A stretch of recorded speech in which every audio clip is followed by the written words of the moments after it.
Hi friends, welcome to Sai Excellent Quality Farms. In this video, we don't harm any animals and birds. వీడియోలో కోళ్ళకి మరి ఇతర జంతువులకి and హాని చేయట్లేదండి. ఇంకా వీడియో విషయానికి వస్తే ఇది విడికాలు సంబంధించిన ఓల్డ్ గల పీలా పెట్టండి. పీలా పెట్ట సైజు పెట్ట 2 కార్లు అయితే చేసిందండి. 3వ కారుకి రాబోతుంది. పెయింట్ అయితే పొదుగులో ఉంది. సైజు పెట్టండి, చాలా చాలా సైజు పెట్ట, పాత నెలలో పెట్ట.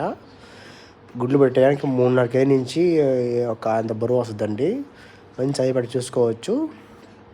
ఇది పిల్లలు చదవడం వల్ల కొంచెం బలం తక్కువగా ఉంది. ఇంకా పొదుగులోనే ఉందండి. ఇంకా గుళ్ళకి అయితే రాబోతుంది త్వరలో. తక్కువ పడలేదు. 2 కార్లు కంప్లీట్ అయిపోయింది. సైజు పెట్టండి. సో కనుక కావాలంటే మనకు కాల్ చేయండి. మా అడ్రస్ వచ్చి నాయుడుపేట, నెల్లూరు జిల్లా ఫ్రెండ్స్. నచ్చిన వాళ్ళు కాల్ చేయండి అండి. ట్రాన్స్పోర్ట్ అని పంపిస్తాను. ట్రాన్స్పోర్ట్ చేసి మీరు పెట్టుకోవచ్చు వస్తుంది. చాలా మంచి సబ్స్క్రైబ్ చేసుకోండి. ప్లీజ్ సబ్స్క్రైబ్ చేయండి, లైక్ చేయండి. ప్లీజ్ లైక్ చేయండి అండి, షేర్ చేయండి, సబ్స్క్రైబ్ చేయండి. Thank you friends. పెట్టయితే మంచి పెట్టండి, మిస్ చేసుకోవచ్చు. చాలా చాలా పాత లైన్లో పెట్ట. ఓకే ఫ్రెండ్స్, ఫుల్ ఈకండి పెట్టకైతే. Friends thank you.